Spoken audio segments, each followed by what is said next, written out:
Awesome. All right, so last we've got the Electro-Harmonix Micro Synth Stomp Box. And we've got the lovely Drew Cragg and a lovely Gibson Historic Collection. All right, the Micro Synthesizer from Electro-Harmonix, one of the strangest pedals I've ever laid hands on. I like it a lot. So we can hear some clean sound. As you can see, just a regular, real clean sound. Nothing special about it. And let's turn this on. The settings are kind of weird, but let's just see what happens.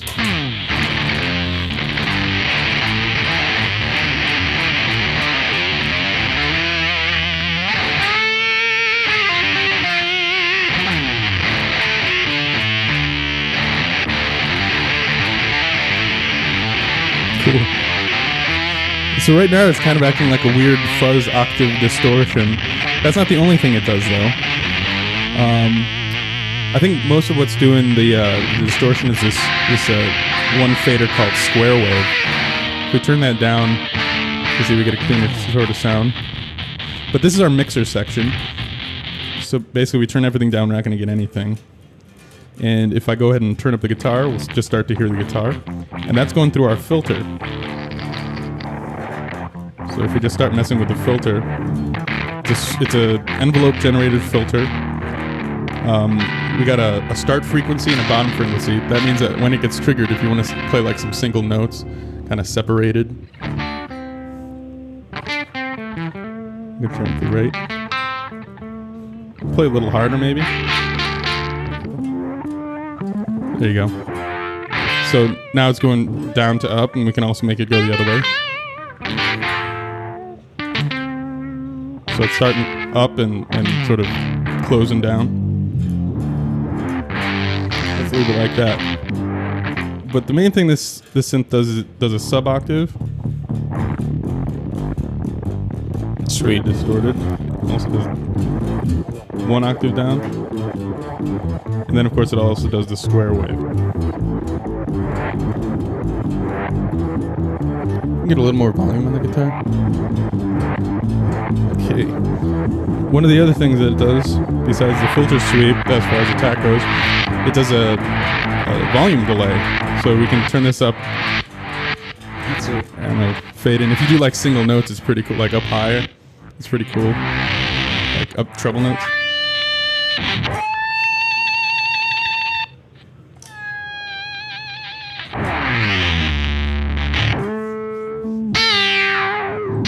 So now I've made the filter so it's going the other way. And you can make it go real fast from the first to the second frequency, or go real slow.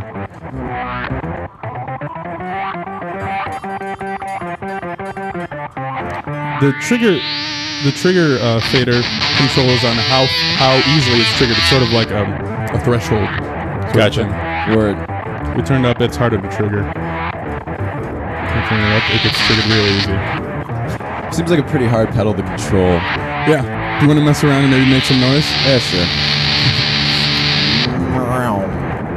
I think this thing in the studio would be great, especially for somebody who wants to have more control over the distortion. You know? Somebody's into like the real heavy stuff, like rat pedals, stuff like that, who wants more than 3 knobs. You know what I mean? Yeah. This would also be really cool to put a bass through. Yeah. It's a little unwieldy, but I kind of like that, and I think a lot of people do appreciate the more unwieldy effects.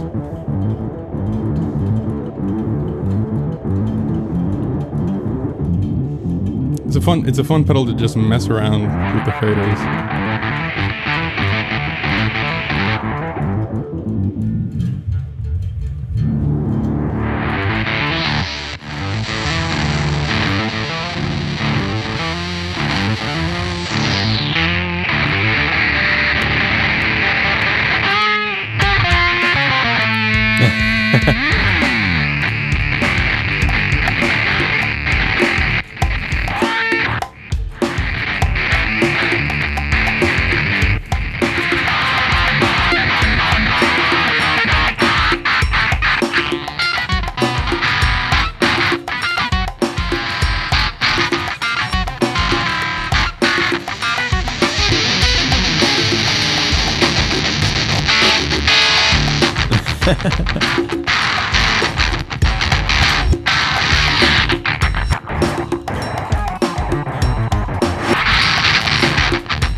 Oh shit, the boss is coming. Oh, boss.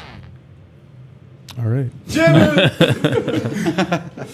All right, well, that concludes the Gearwire.com Crosstalk podcast for Friday, November 17th. Once again, I'm your host, Mike Payne, and this is Drew Cragg, Dan Augusto, and Britton Weatherall. Thanks, everybody, for listening. Tune again next week, and we'll make you happy. Making Thanks. faces into the microphone.